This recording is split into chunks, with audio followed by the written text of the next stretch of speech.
ഹരിദാസ് എന്നിവരാണ്. ആദ്യം ശ്രീ റജി ലൂക്കോസ്, ഞെട്ടിക്കുന്ന വിവരങ്ങളാണ്. ഇപ്പോൾ പ്രത്യേക അന്വേഷണ സംഘത്തിന്റെ റിമാൻഡ് റിപ്പോർട്ട്, അതൊരു പ്രാഥമിക അന്വേഷണ റിപ്പോർട്ട് കൂടി ആണല്ലോ. എന്തുകൊണ്ട് ഉണ്ണികൃഷ്ണൻ പോറ്റിയെ അറസ്റ്റ് ചെയ്തു, ഉണ്ണികൃഷ്ണൻ പോറ്റിയുടെ പങ്കാളിത്തം, ഇതൊക്കെയാണ് പറഞ്ഞിരിക്കുന്നത്.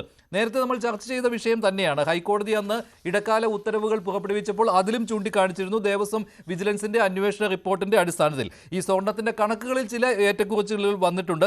1.5 കിലോ സ്വർണം എന്നുള്ളത് 2 കിലോയോളം, സുമാർ 2 കിലോയോളം സ്വർണമായിരുന്നു 2 ദ്വാരപാലക ശില്പങ്ങളിലുമായിട്ട് 2019 വരെ ഉണ്ടായിരുന്നത്. പക്ഷേ അത് ചെമ്പുപാളികൾ എന്ന് പറഞ്ഞുകൊണ്ട് സ്വർണം പൂശാൻ കൊണ്ടുപോയി തിരികെ എത്തിച്ചപ്പോൾ 394 ഗ്രാം സ്വർണം മാത്രമാണ് ഉണ്ടായിരുന്നത്. എന്ന് പറയുമ്പോൾ ഏകദേശം 50 പവനോളം സ്വർണം മാത്രമാണ് ബാക്കി ഉണ്ടായിരുന്നത്. ബാക്കി വേർതിരിച്ചെടുത്തു എന്നാണ് ഇപ്പോൾ പ്രാഥമിക അന്വേഷണത്തിൽ കണ്ടെത്തിയിരിക്കുന്നത്. പിന്നെ അന്നത്തെ ആ സ്വർണ്ണ പാവാളികൾ കൊണ്ടുപോയി നാട് നീളെ നടന്ന് വിശ്വാസികളിൽ നിന്ന് പിരിച്ചു, സ്വർണം വാങ്ങി, അങ്ങനെ ഒട്ടേറെ കാര്യങ്ങൾ ഉണ്ടായിരുന്നു. ഇതിൽ ഈ ഉദ്യോഗസ്ഥരും അതുപോലെ തന്നെ ഉണ്ണികൃഷ്ണൻ പോറ്റിയും തമ്മിലുള്ള ഒരു ഗൂഢാലോചന എന്നുള്ളതാണ്. പക്ഷേ ഇവരിൽ ഒതുങ്ങുമെന്ന് ആർക്കും വിശ്വസിക്കാൻ പറ്റുകയില്ല കേട്ടോ. അത് ഏത് രീതിയിലുള്ള അന്വേഷണം നടന്നാലും, നമ്മുടെ ഏത് ബുദ്ധി ഉപയോഗിച്ച് നോക്കിയാലും അതിൽ ഒരു വലിയ ഗൂഢാലോചന നടക്കുമ്പോൾ ഈ ദേവസ്വം ഭരണസമിതിയൊക്കെ അതിൽ പങ്കാളികളാണ്. അത് 2019 2025 ശ്രീ റജി ലൂക്കോസ്. മഞ്ജുഷ, വളരെ തൃപ്തികരമായിട്ടുള്ള സൂക്ഷ്മമായിട്ടുള്ള ഒരു അന്വേഷണമാണ് SIT നടത്തുന്നുള്ളവരെ ഇതിനോടകം തന്നെ വെളിവായി കഴിഞ്ഞു. ഞെട്ടിക്കുന്ന വാർത്തകൾ തന്നെയാണ് പുറത്തു വന്നിരിക്കുന്നത്. ഈ ഉണ്ണികൃഷ്ണൻ പോറ്റി ഇന്ന് റിമാൻഡ് പോലീസിന് വിട്ടുകൊടുത്ത് പ്രത്യേക കസ്റ്റഡിയിൽ ആക്കിയ കോടതി വിധിയുടെ പിന്നെ ശേഷം പുറത്തു വന്ന് അയാൾ പറഞ്ഞത് തന്നെ കുടിക്കവരൊക്കെ ഈ അന്വേഷണ ഏജൻസി കണ്ടെത്തും, തന്നെ കുടിക്കവർ നിയമത്തിന് മുമ്പിൽ വരും എന്ന് അദ്ദേഹം പറഞ്ഞിരുന്നത്. ഈ കുടിക്കവർ ആരൊക്കെയാണെന്നുള്ളൊരു ആകാംക്ഷ കേരളത്തിലെ ജനങ്ങൾക്കുണ്ട്. അതോ എന്നൊക്കെ ഈ ഉണ്ണികൃഷ്ണൻ പോറ്റി പറയുന്നത് നമ്മൾ പറയേണ്ട കാര്യമില്ല. കുടുക്കിയതല്ലോ, അത് ഉപ്പ് തിന്നവൻ വെള്ളം കുടിക്കുമെന്നുള്ള കാര്യം തന്നെയാണല്ലോ. അത് കുടുക്കി എന്ന് പറയുമ്പോൾ മറ്റുള്ളവരുണ്ടായിരുന്നു, അവരൊക്കെ രക്ഷപ്പെട്ടു എന്നാണ് പോറ്റി ഉദ്ദേശിക്കുന്നത്. അല്ല, തീർച്ചയായിട്ടും ഞാനത് നിഷേധിക്കുന്നില്ലെന്നേ. അയാൾ കുടിക്കുന്നു പറഞ്ഞാൽ അയാൾ കുടിക്കുന്നതാണോ, അയാൾ കുടിക്കുന്നത് അയാൾ കൊടുക്കാനുള്ള സാധ്യത കൂടുതൽ. കാരണം ശബരിമലയായിട്ട് വിദൂര ബന്ധം പോലും ഇല്ലാതെ നുഴഞ്ഞു കയറി ശബരിമലയിലെത്തി അവിടുത്തെ ഉദ്യോഗസ്ഥന്മാരെ സ്വാധീനിച്ച് സ്വർണ്ണം അടിച്ചെടുത്തത്. അതും ശബരിമല ശ്രീ ധർമ്മശാസ്താവിന്റെ ഭഗവാന്റെ സ്വർണം, പാവപ്പെട്ട പിന്നെ തീർത്ഥാടകർ നൽകുന്ന, ഭക്തർ നൽകുന്ന സ്വർണം, അത് തട്ടിക്കൊണ്ട് പോകാന്നൊക്കെ പറഞ്ഞാൽ ചിന്തിക്കാൻ പോലും പറ്റില്ല. അപ്പൊ ഇയാൾക്ക് പിന്തുണ നൽകിയ ആരാണ്?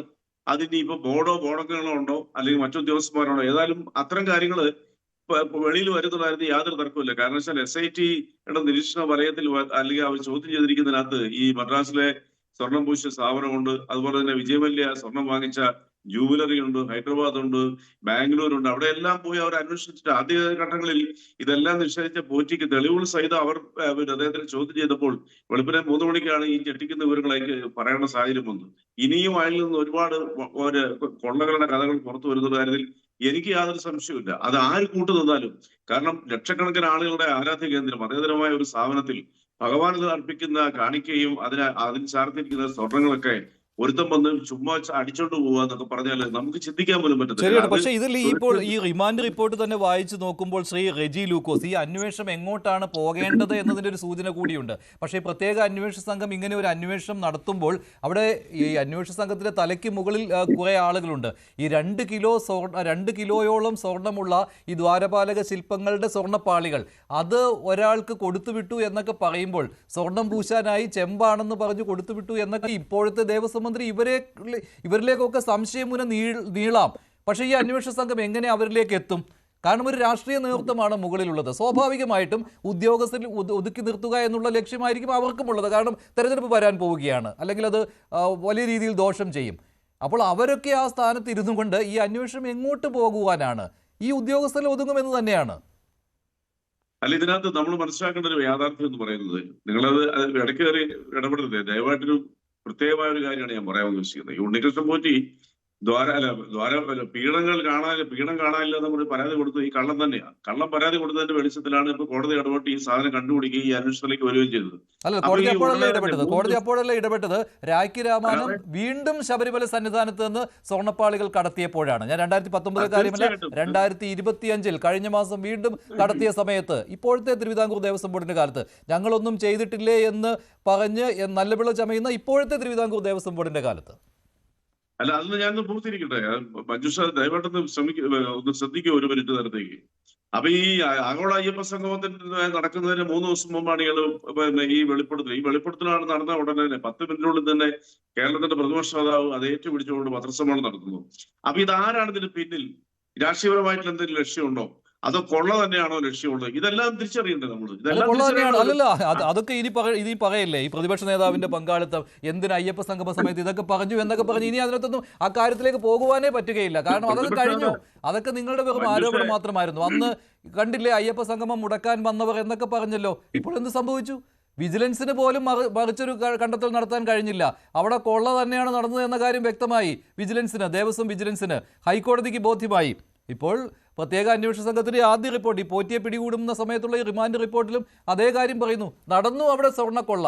ഇനി ആരൊക്കെയാണ് ഇതിന് പിന്നിലുള്ളതെന്ന് മാത്രമേ കണ്ടുപിടിക്കാനുള്ളൂ. അപ്പോൾ ഇത് തെറ്റായ ആരോപണമായിരുന്നു. ഒരു പീഠം കാണാതായതിനെ കുറിച്ചല്ലേ വന്നത്. പീഠം കാണാതായതൊക്കെ മറ്റു കാര്യങ്ങൾ.